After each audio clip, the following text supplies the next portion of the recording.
Unlaced podcast. It's actually not bad. It's really good, bro. Well done.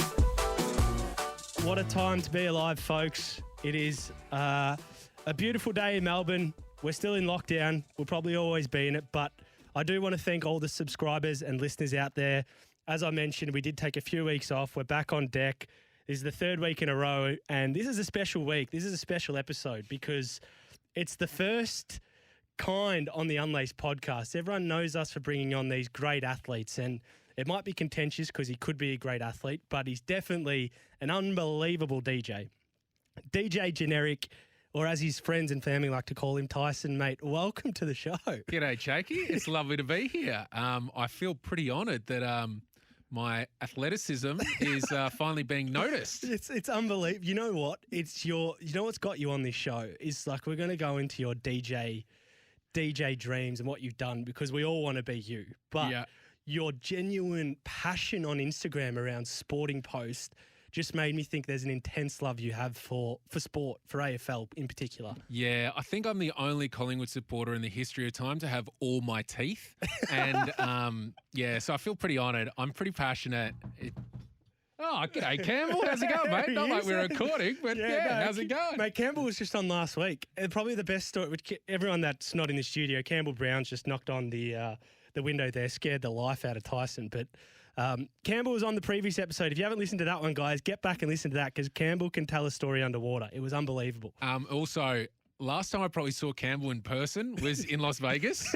And I'll actually send you the video that I sent to him last week to pump him up for his show of him just his shirt undone in the booth thinking he's God's gift to humans. And I gave his big belly a big old slap with a fist there. And I'll send that through to you. Oh, God, we might have to clip that in, geez, if it's PG. But mate, he's a great bloke. Great bloke. A lot of fun. Yeah. Barrel of laughs. I told him last week I was actually a bit nervous getting him on the show because he's in the studio all the time. Yeah. I'm like, if you saw him play footy, I'm like, he just used to clobber people. I'm like, if I don't get this pitch right, like I might get a stern look or a bloody stiff arm to the chest here. And I'm like, but no, mate, he's a good bloke. Yeah, you wanted to make sure you answer or ask all the right questions and nothing don't pisses set him off. Yeah, exactly right. But no, look, you just mentioned it there. Now, for those, and we're going to go into the DJ exploits of Generik, a.k.a. Tyson, as we mentioned, but absolute diehard Collingwood fan. Yeah, it's an issue. Well, I can't watch football very often. I get so angry, so passionate. I like see red. Do you really? The black and white bleeds through my veins. But it's not even like a fake love. Like, it's not even like because I look at your Instagram, and this is when I was talking about you comment on everything. And I'm talking like when there's people in the Magoos that someone of maybe your status wouldn't really be interested in how they're going. You have an opinion. I know. I'm all over it. I want to know who our next stars are, where they're coming from. All these first years, I'm getting around them. Yeah. And it's usually because I'm meeting them at nightclubs as well. I'm a bit older, so like I see all these young kids in nightclubs and like when I see a Collingwood player in a nightclub, I usually tell them to go home because I'm like, no, we've got a grand final win. So it's like, get the hell home. Yeah, they don't like you on the night. Nah, it's like if I'm starting work at 2 a.m., I don't want to see any Collingwood players out there. Otherwise, I'm sending them home. I'm like, go home to your mum, go home to your girlfriend or whoever and get out of here. We've got some games to win. See, Collingwood fans will love that. Role model citizen. He's not taking them astray. He's sending them home. Yeah, exactly. That's what we want. But why the pies? Dad.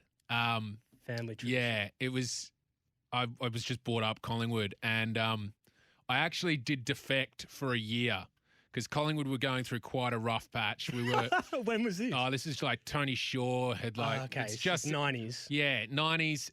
We were really bad. Right. And my older cousin, he was about 4 years older than me. He went for Footscray at the time, and they were killing it. And I'm like, this is crap. I don't want to watch Collingwood lose all the time. I want to watch a winning team. So Dad made a deal with me. He goes, I'll take you to some games for the Dogs. You can follow them for the whole year. We even end up going to a final against Geelong. Had a scarf, flag, jumper, went to the Whitten Oval. I had a great year. Dogs were up and about. I'm like, at the end of the year, Dad went, okay, do you want to go for Collingwood or the Bulldogs? I go, I want to go for the Bulldogs. Dad, he goes, okay, you got to go live with your auntie. And I didn't want to live with my auntie, so I went straight back to Collingwood. That's unbelievable. Yeah, so it's been ingrained in me from a very, very young age. Why do you think, why do people hate Collingwood so much? Like, what is it? Because it's only because we're the greatest club in Australia. Yeah, that's fucking, sporting that club in answer is Australia. exactly right. Exactly right. It's you either love them or hate them. It's black and white. That's what we are. We're incredibly passionate supporters. Quite often we're pretty useless as well, and we're still adamant that we're great. I still thought with 4 games to go we're going to make the finals, and even though because we're mathematically a chance, little did I know we're going to get belted by Brisbane by 400 points. True. But it's just I think there is some arrogance to it, but it's just a deep sense of pride. Yeah, I admire it. I actually genuinely do admire it because I've been to a few Collingwood games, and I reckon it's one of the greatest sporting spectacles to take a tourist to who doesn't know Melbourne or Australia, because they just get the rudest culture shock ever. Yeah, it's pretty intense. There's holds barred. Yeah, there's a reason there's usually a news story coming out of a Collingwood game. The fans are pretty special. We're all very much alike. Yeah. Well, 8-year-olds have a pretty stern word and speak French very well from Bay 13 at the MCG. Yeah, but definitely. We've had a few athletes, obviously, in the last year on the show, in particular the ones that have been playing sports where COVID's just destroyed the game or destroyed whatever they were training for, whether it be the Olympics or even the AFL's had its hubs and the soccer's just been moving around. From a fan perspective, we've never really had an opinion of what it's been like for the people watching it and obviously the passionate supporters like yourself. Has it really changed much for you? Has it pissed you off? Has it, how's it worked for you to go through it? Well, for a start, it was the only thing that kept me sane last year was having football, because for me personally, my life completely changed. I'm blessed in itself that I'm still happy and healthy and all that stuff, but I went from traveling the world regularly for the last 10 years to not leaving my apartment for a year. And I know that it might sound like, cry me a river story, but it's a massive mental hurdle to get over. And it really really hit me hard last year and I didn't realise. And without the footy, I would have gone completely insane because it was something to look forward to. It was a lot different watching on TV with the no crowd and stuff, and that aspect was a little harder to get into. But for me personally, because it was on and I could watch it, and that footy frenzy, whereas a game a day, that was awesome for me. And I loved it. And I quickly forgot about that there was no crowds there and whatever. And I was just so happy to have sort of footy and have something to look forward to every day. Because as a lot of people, there wasn't much to look forward to. And we're still here at the moment. So, it's hard to sort of look past that aspect. It must have been pretty bloody hard for the players. I know. Just like that. I mean, if we talk on AFL, part of me thinks it was hard because obviously they've been away for so long. But then I'm thinking some of them were locked up in Noosa and Sunshine Coast. Yeah. In a nice little resort for 3 months. Would have been handy. But it's nice, but it's also if it's not where you want to be, it's tough. very easy to sort of it's tough. Not feel that way. But look, I wouldn't mind being trapped in Noosa right now. If I was quarantined in Queensland and I couldn't leave, oh wow, bad luck me. But did that make you realise how much you loved footy? Absolutely. That period when it was kind of taken away a little bit, or it wasn't the same as what it was? I moved to America. What was it, 6 years ago? And so I was living in LA for 4 years, and I missed footy huge amounts. I bought the Watch AFL pass, and the time zone was absolutely the worst. Collingwood games were starting at 2:50 a.m. So to stay up to watch them, it's really tricky. So I'd start having a few beers at 8, 9 o'clock. By the time the game comes around at 2:50 a.m, you're plastered. You end up missing half of the thing, and then you fall asleep. You wake up the next day at midday, and you got to watch the replay. So technically, I should have just gone to sleep, woken up, and watched the replay. You just hurt yourself for no reason. So I really missed it, and I stayed. I actually won my mate's footy tipping 3 out of the 4 years I was away, because I would be listening to SEN in the mornings while I'm getting ready or in Ubers and stuff. And so I always sort of maintained my sort of love for AFL, but then last year. Like I came back in end of 2019 and I'd only been to two games in 4 years. One was the Anzac Day game where we just held on against the Dons, and was there with Swanee, so that was a fantastic night. That's a story in itself. Yeah, there was a few drinks afterwards with Taz and Dimmer and liquor. So the Rat Pack, we love that. Yeah, I was in heaven taking speckies at Siglo. That was awesome. And then the other one was the 2018 Grand Final, and were you here for that? Well, kind of. So I was going to say you would have been in the States. I was in the States, and we were watching the Richmond prelim, and me and my mate. We had about 5 people over watching the game. And my girlfriend at the time, she got a bit drunk, so she went to bed. So she was asleep at like 11 o'clock at night before the game even started. Yeah. And we were so blind that with about 2 minutes to go, and we were like 40 points up against Richmond, we still thought we could lose. We're like, this is Collingwood. We can lose this. We didn't have the concept of time.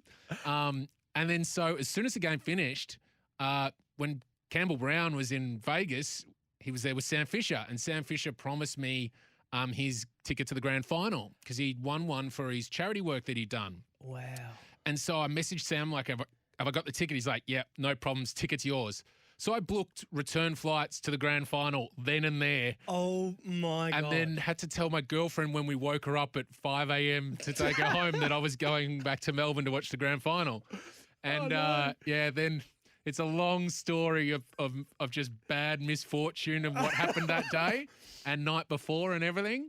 And I won't throw Sam Fisher under the bus for getting too wasted and not having my ticket, but then we finally got the ticket. Oh my God, that's unbelievable. Yeah, that'll be that's a different. That's another podcast. Yeah, that's another maybe. podcast in itself. But I was literally back for 36 hours and we lost. And I went back, and then my girlfriend, like, I land back in LA at like 6 a.m. She goes, "Oh, what a waste of $6.5 grand." And I'm like, yeah. That's the reason we're no longer together. Yeah, so it wasn't supportive. not at all.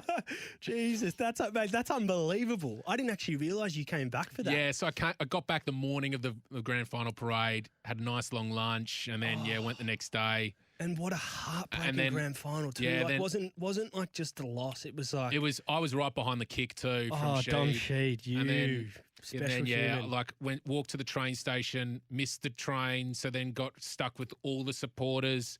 This kid that went to school the year below with me jumped on the train and wanted to talk to me for the entire way back home. And then, like, my fish and chips got burnt from the fish and chip shop.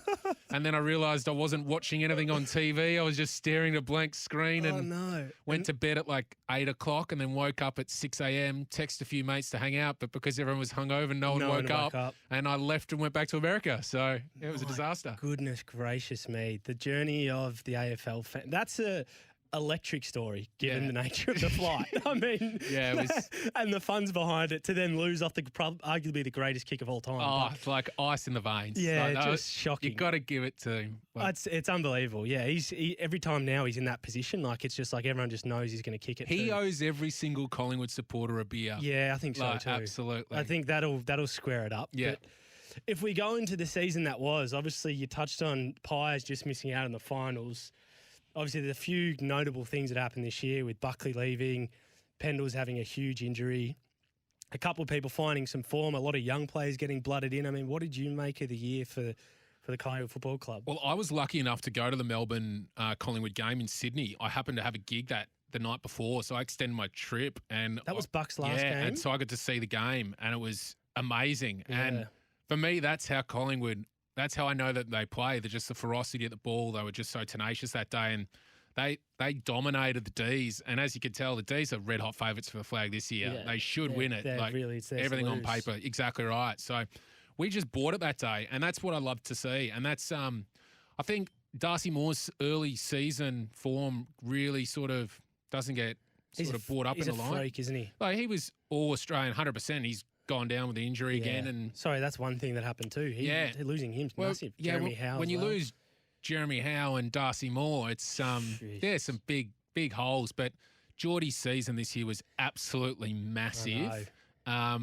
Just the way he was just a complete ball in the midfield this year. It was awesome to see. Really, really good to see. And then got guys like Jack and Bo McCreary, the little small forwards. It's just just that little bit of sort of vibe for next year sort of gives that. Have you got hope from this year going into next year? Definitely. We've got 2 Dacoses, Yeah, mate. I The grand know. finals are. And do you know what? I've already seen you on the Insta to Nick Dacos, or the #1 draft pick. I've already seen that relationship brewing. Yeah, yeah, I won't throw him under any buses Yeah, there. good. No, he's a good young fellow. Both the boys are. Mate, he is seriously like the rumour mill coming out of him is like no other. Yeah, it's like as a Collingwood supporter, when you pick up the Age or the Herald Sun and you're seeing like this Oakley Charger kid on the back page, 40 touches, 3 goals every week. your pants get a little stiff. It's pretty exciting, I got to admit. I'm not sure if I'm allowed to say that. It's a podcast, who knows? Oh, but mate, yeah, it's all green lit on this. It's it's exciting times, and the way I see the Pies now with McRae and obviously Lepich is coming in as well, I see it. Especially that article that I was reading from McRae, how he wants to get the tackling back on.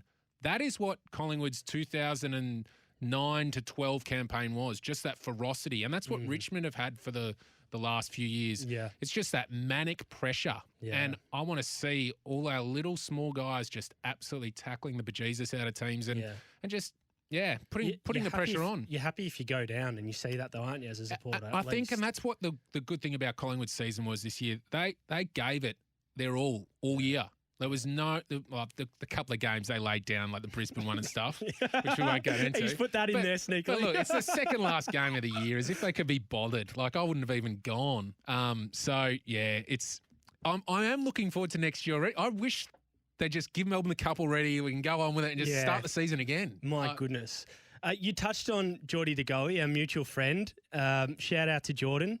Soon to be on the Unlaced podcast, we hope. I heard he's a big fan. He subscribes and likes all the time. So he should. He's probably listening now. Good boy, Jordan. But, mate, what does he mean to the Collingwood Football Club? Because, like, he's a superstar, and they throw his name in the rumour mill. They throw his name on the papers. But I actually messaged him at the end of the season, said, bro, you are a strong fella. Like, you're a strong mental bloke because you've been through hell and back, and he's had probably the best season of his career, like from a performance standpoint, in a relatively new position. They're blooding him in. Definitely.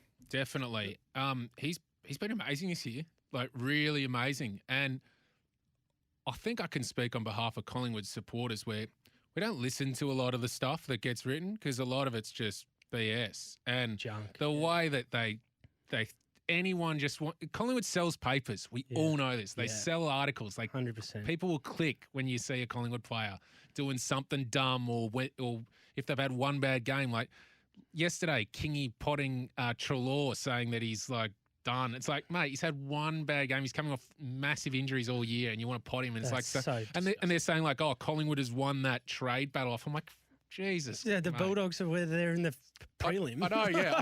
I think we've lost the trade. Trust me, we finished 17th. Yeah. And we've given away our pick as well. So, yeah, I think we lost that trade, Kingy. But no, Geordie's been amazing this year. And I think just for Collingwood supporters, you just want to see that consistency. And he was so consistent this year. Wasn't he? 30 every week, 25 every week. Exactly. And then I reckon next year with that extra sort of having this year under his belt and the experience and what he's learning, you get another pre-season into him, even more of a tank, and then hitting the scoreboard as well as those 30. Geez, he'll be bloody right up there in a Brownlow. Bloody oath, If this was sponsored by a sports betting company, I dare say jump on now. Jump on, I know, right? Put a couple of shekels and then watch the number 2 for Collingwood next year. Just absolutely light it up. Amen. Shout out to Geordie DeGoey. We love you, mate. Let's go through, like, what's a good year next year for you, for the Collingwood Football Club? What do you reckon? Would you be happy with? Finals? You see you going further? Do you need a full forward? Do you need someone? Yeah, we do. We've needed one for about 4 or 5 years now. Is that all that's missing? Like, because I feel like if you guys had picked up Cameron, hypothetically, it's a different ball game, isn't it? I'd like to think so. Yeah. I've got a theory. And that's theory time. It's this is what the sports podcasts are all about, right? So you got the Gold Coast, right? They put out their their best and fairest, and Ben King doesn't even make the top 10, right? No. And he kicked 60-odd goals, whatever he kicked. And he's not loved. He's not loved down there. He's not loved. You know what's loved? He has another season up there doing real well. and then we just swipe him to the pies the year after. That is a good shout, So you know. I reckon we can go with a little mosquito fleet next year, and then we just put a king boy down there. Yeah, they're wondering why DJ Generik's just moved up to the Gold Coast for 12 months. Yeah, There you exactly. go. Secret scouting mission. Yeah, look out. I'm coming for you.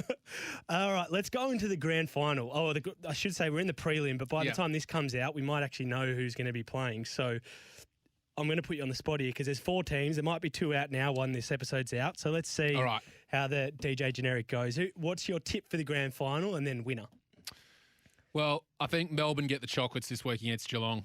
Yep. I think that game down at Cardinia Park or whatever it's called, that was a little skewed because Geelong just had that 5 minutes where they went bang, bang, bang. But it was a very, very even game up until there, and then Melbourne clawed it back. So I think Melbourne are a lot stronger than what they sort of gave off. Yep. Although Scott resting Dangerfield on the bench for 16 minutes in the last quarter, Interesting move. They kind of put the cue in the rack a bit. So you don't know what's going to happen. Yeah, but Geelong's a tough one. Yeah, I think Melbourne get it done there, and I just think that with Bontempelli having that knee injury, Treloar sort of not flying at the moment, and then Waitman going down as well as Joshy Bruce out, I think Port Adelaide just get it done, especially at home. Yeah. It's pretty easy sleeping in your own bed, walking to the ground and just playing a game of footy as opposed to the travel that the Dogs have had.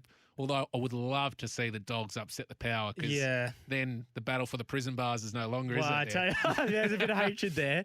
The Power, I tell you what, they've been in a window for a few years. They want to make the most of this, I reckon. Yeah, and they have strengthened, but the grand final is going to be in Perth. Yep. So we're going off your record here, Melbourne versus Port Adelaide. Yeah, and I think the D's. Similar ground to the G, similar sort of vibe. And that's the understanding I'm going with. It's similar dimensions to the G. It's going to be a normal grand final where there's going to be 80% corporates and 10% supporters for each team.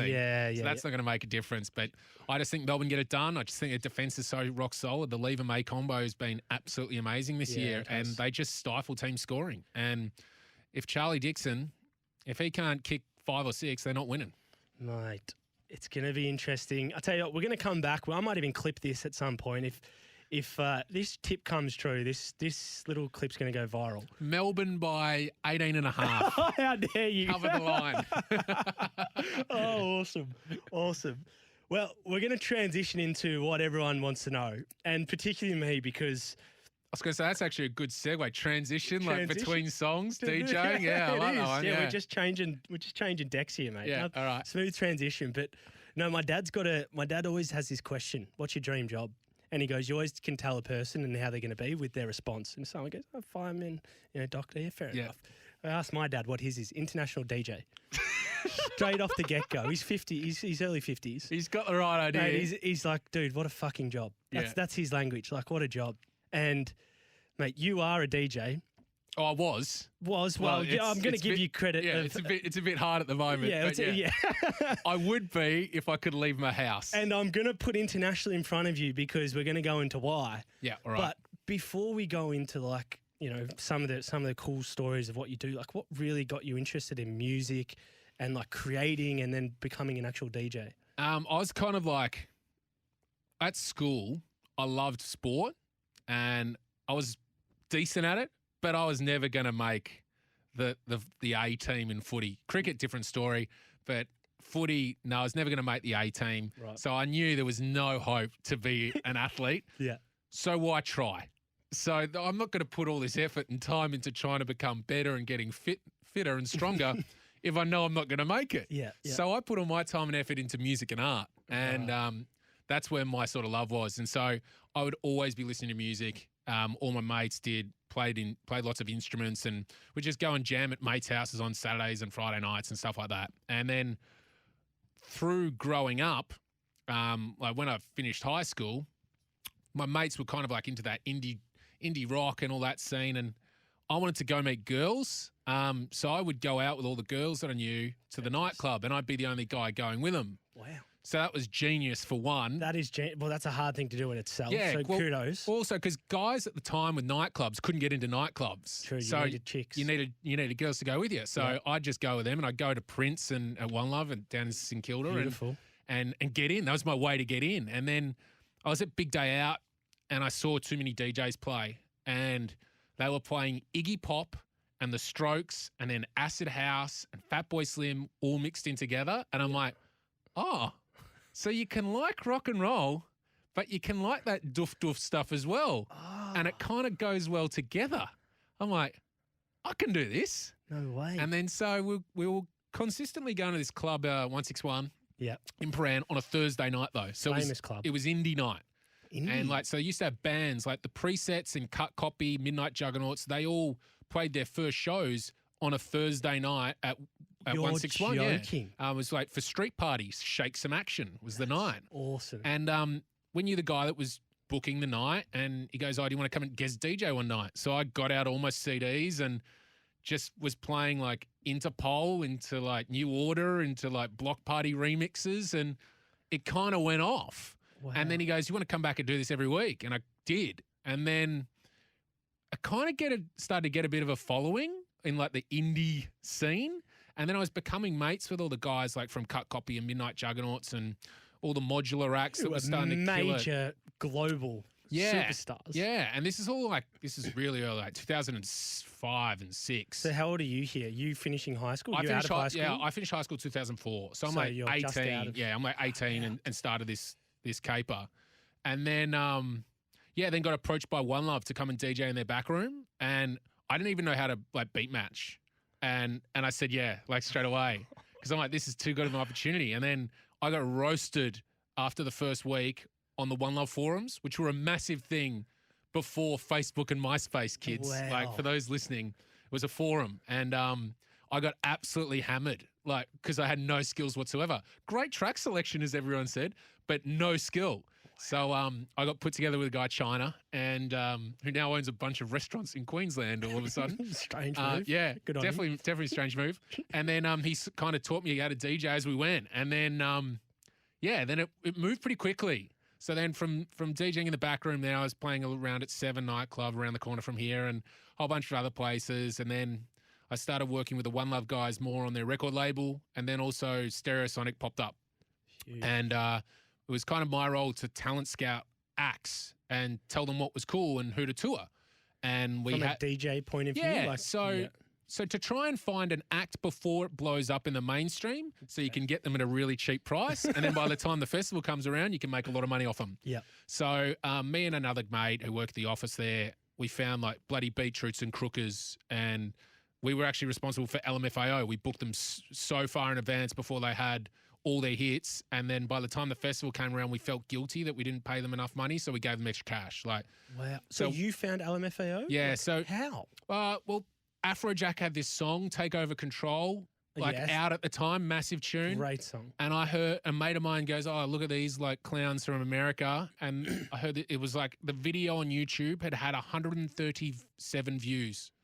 And I'm like, this is massive. We've got to book them. So I sent it to the directors. They're like, yeah, this is great. And then by the time they booked them, the video had like 1 million spins and it would just started going. Oh, that's and then they awesome. had like 5 top 10 hits in Australia by the time Stereosonic came out. So Oh, wow. there's a lot of things that like sometimes it works, sometimes it doesn't. Like we booked Duke Dumont, but really early on in his career, and he had like 35 people at a stage. That's Like one of my favourite DJs. but then 6 months later, he came back to Australia and played a 5,000 person like venue. So sometimes it worked, sometimes it didn't. But yeah, and then so from there, I met Calvin Harris, and yeah, Oh, we're going to go into that. I figured you were. I wanted to. It's the only reason I brought you in here. Yeah, I know, mate. It's I the know. coolest story of all time. Yeah, it's not bad. Like, I will sit at home and listen to this on repeat when you tell me about it. But before I get it, because I do want to build into it, and like we joked before on the phone when you said you were here, and we're like, mate, people don't respect how hard it is being a DJ. Forget being a pro athlete. Like, you go around the clock with no sleep, multiple days at a time, going from gig to gig to gig. And I always think, like, there's a side to a pro athlete that a lot of people don't know until they're it. That is quite ugly. Like, it's hard. You get injuries. You're alone. It's not always as fun as it seems. There's a lot of pressure. Like, you miss a kick, you're hated by 80,000 people, but everyone wants to be it. You know what I mean? Yeah. Is there an element of that with being like a, quite a superior, well-known DJ? Like 100%. Really? 100%. And you hit the nail on the head with the lonely factor as well. It does get very lonely on the road because it's usually just you or maybe like a tour manager. So there's like 2 of you. And it's those days where you may have had like 3 or 4 shows in a row and you're at the hotel. It's 7 p.m. at night. You've just had a feed, and you're not going on till 2 a.m. And the only thing you want to do is just go to sleep and just miss the gig, but you can't.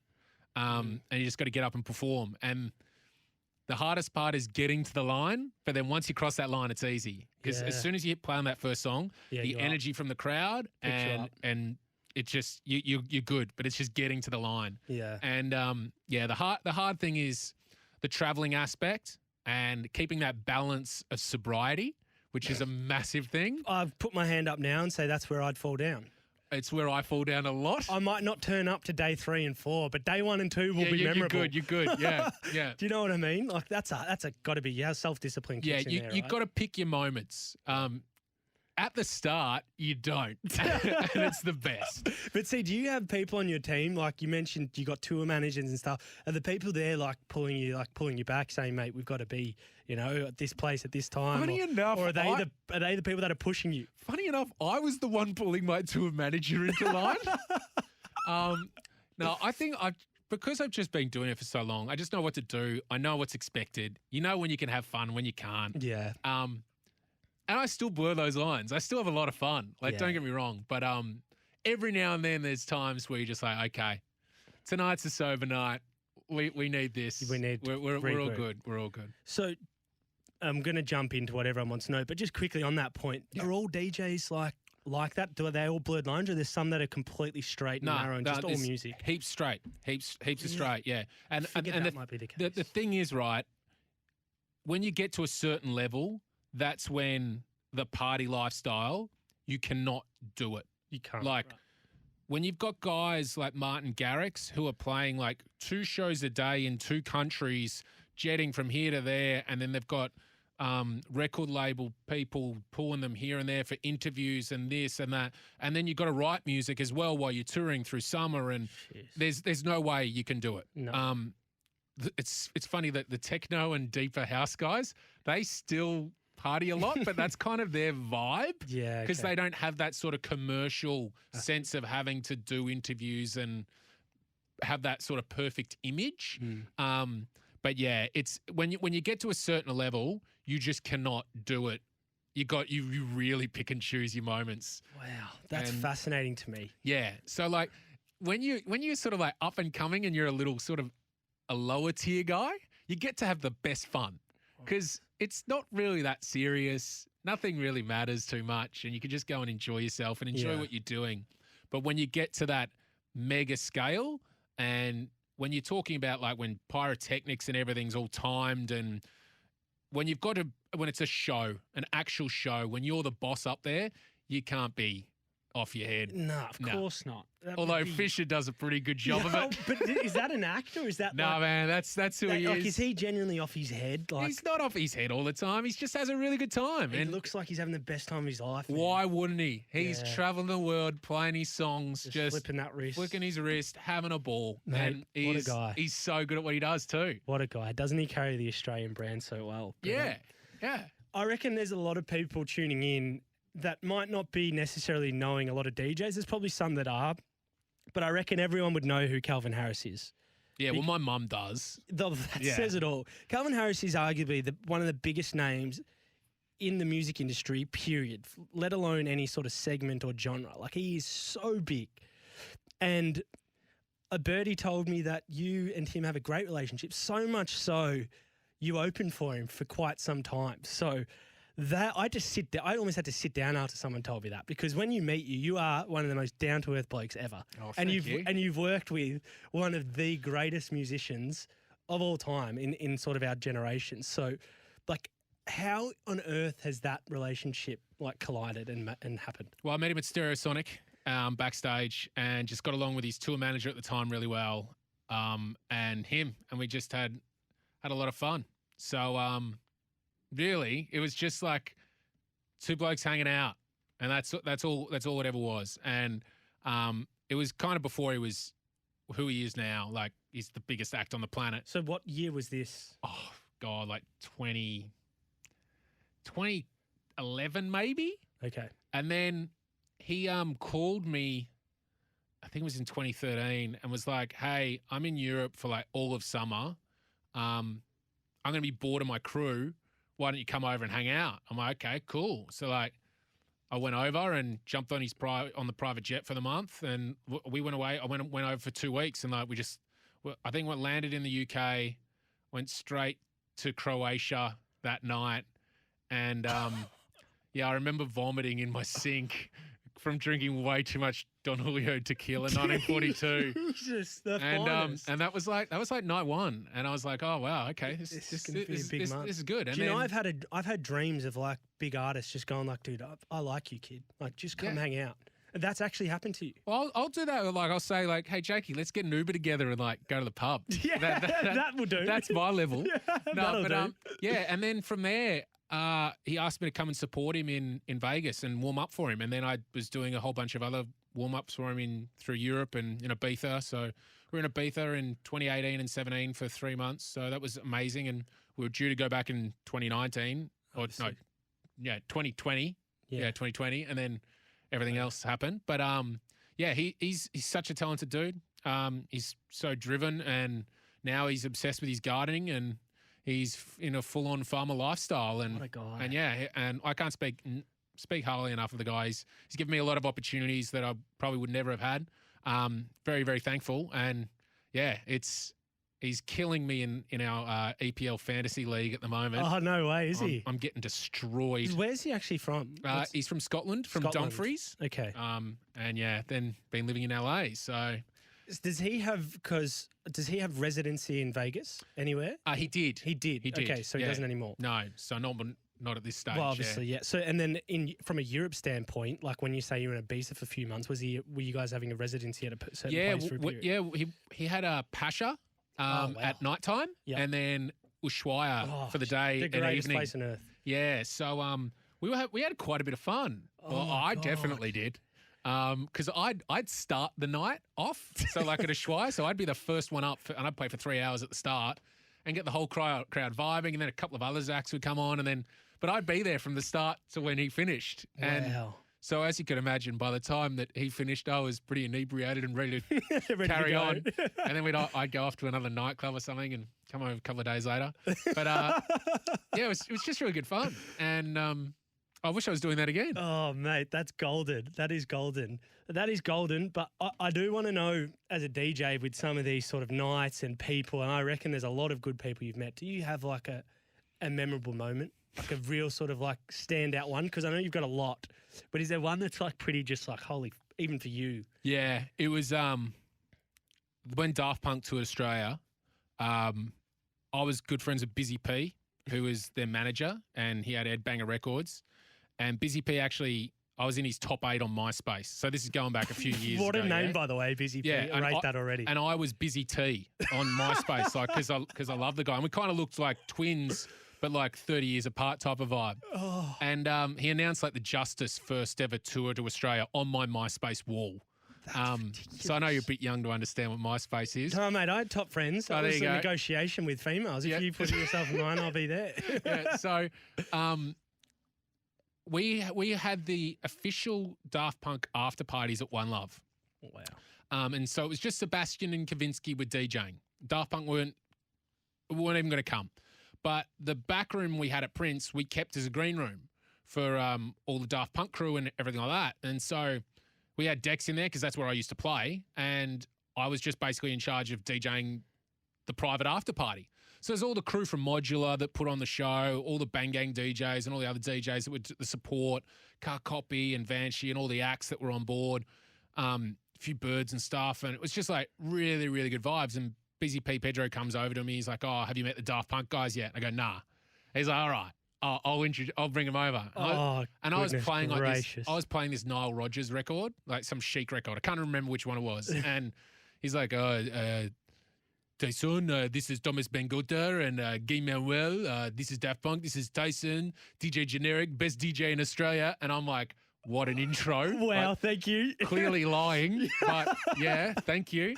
And then Thomas is like, oh man, the music's been great tonight. I love this record. It's my favorite chic record. And I'm like, you're welcome. And yeah, that for me was like an incredible moment, right? Because it's probably the only time I've been starstruck. Is that like me meeting Michael Jordan or something? Yeah. Like in your field? Like Yeah, kind of, has to be. Yeah. Yeah. It'd be like if Steph Curry said, I really like your like release angle or something. Oh, wow. Like like you'll pull up from the 3-point line. There's no bigger compliment, basically. Wow. So, or Jordan saying, you've got a great leap on you, Jakey. Yeah. Thank you, You got some hops. Hops, that's what I'm talking about. So that was incredible. But there's been a few funny stories. Do kick-ons happen in the DJ industry? Like, and is it like a celebrity executive suite without incriminating anyone? Like, does that happen? Because we know it happens in Melbourne.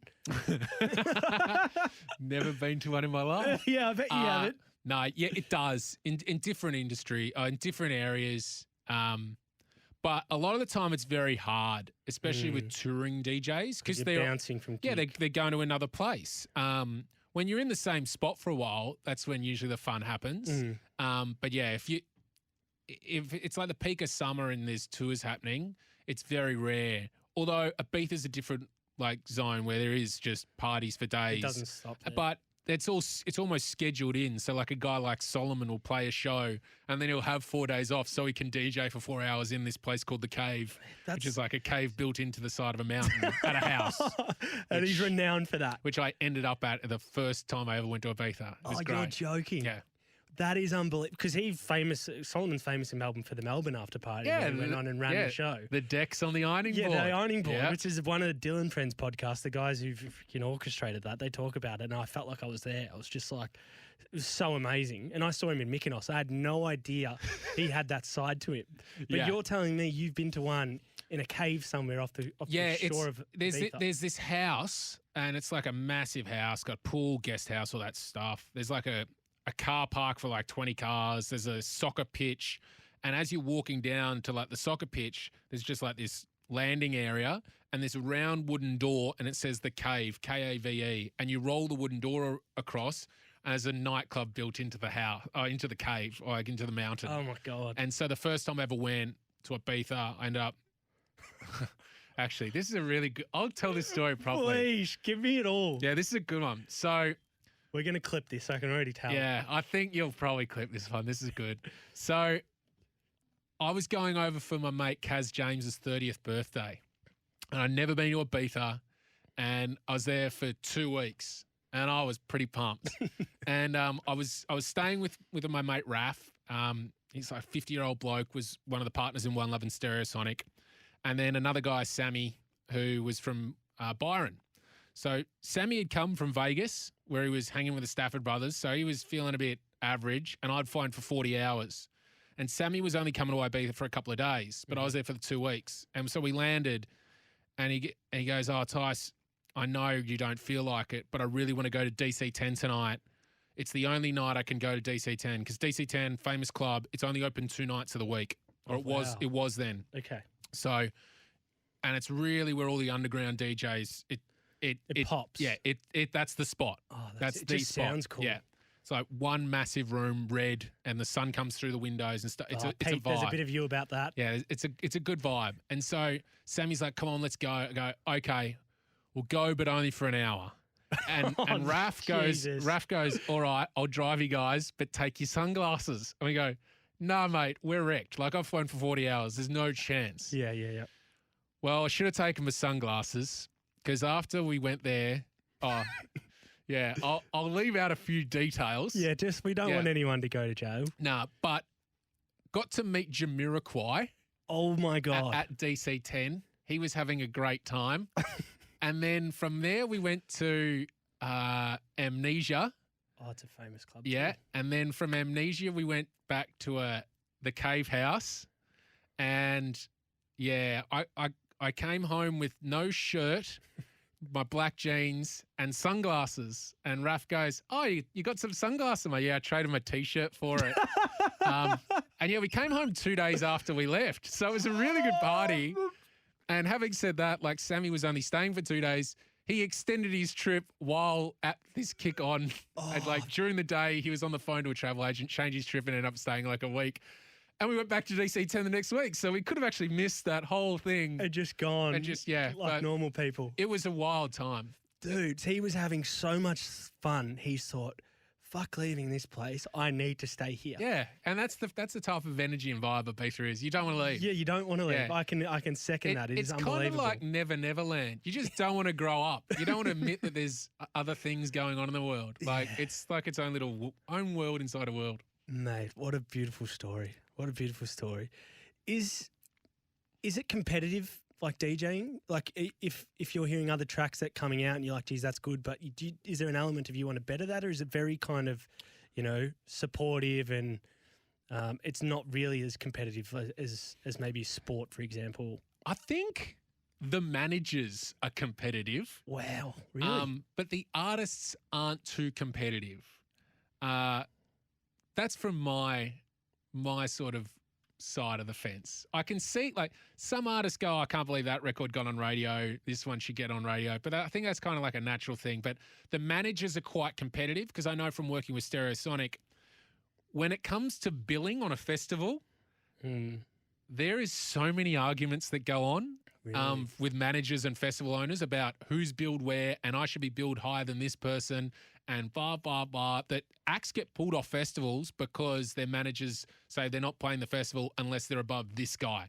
Right. So in that aspect, extremely competitive because the managers just want to make their act the biggest act possible and to make their 20% more. Wow. But in terms of DJing, everyone's pretty friendly. There might be the one or two rivalries like between genres where someone slags someone off on Twitter or something like that.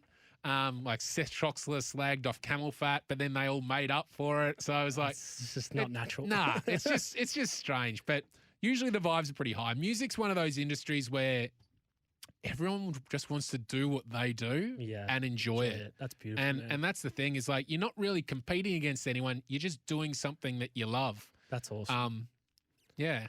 Mate, feel the love, one love. You're going to link up with Calvin after COVID, maybe when it's a normal world and everyone's vaxxed or whatever we've got to do? Yeah, I hope so, because we had a bit of a five-a-side like teams going. So Jesus, give me the call up. Yeah, well, there's been some amazing games. Like in Ibiza a couple of years ago, it was Tinny Temper, Steve Aoki. That is unbelievable already. Martin Solveig, Tiga. That's who Ronaldo's played. Like the real Ronaldo. As in the Brazilian Ronaldo. Yeah, the Brazilian Ronaldo. That is unbelievable. Del Piero's been in a few games. That's unbelievable. So, there's been some vibes. So you've played better soccer players than I have, and I've been a professional. Well, I missed out on both of those games. I was going to say. Yeah, the boys got to play with Del Piero and Ronaldo. I missed those games. Oh, that's unbelievable. This is so good. I was off doing something else. In dancing. The cave in the corner of a Yeah, I was dancing in a cave somewhere. So I missed those games. But there's been some terrific football. Oh, mate. Yeah. DJ Generik, Tyson O'Brien, mate. This has been an absolute electrifying podcast, as I expected, mate. So many gems in here. Am I getting the wind up? I thought do you want to keep going here? Yeah, keep going. Don't wind me up. I'm only just starting. Oh, I love this. You asked me, mate. You're the interviewer. So, quick question, mate. How'd you hurt your foot? Look, that's a long story, Tyson. We don't want to incriminate anyone, as we've mentioned. We don't want anyone to go to jail. But no, mate, honestly, it's been an absolute joy. And as I said, we've broken the mold here. Now I have to feel like we've got to get more DJs, more musicians.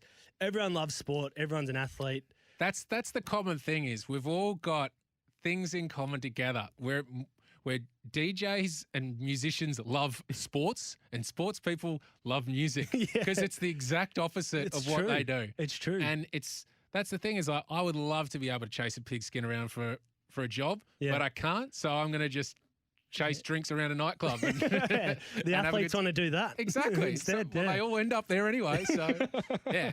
And I'll send them all home by 2 a.m. That's it. Nick Dacos, you are not seeing a nightclub next year, that's for sure, he's mate. banned from Electric. Good, yeah. Well, you're probably going to be heading back to Electric in the next 5 minutes. So yeah, as long as we can get 12 people on a dance floor, that'd be nice at some point this year. I'm sure we will. People in Melbourne, get around to the clubs. Get checking out DJ Generik. He's one of the best blokes in town and one of the best musos going around once we can get back into normality. So, pleasure having you on, brother. Those words were way too kind, but thank you very much. It was an absolute pleasure to be here.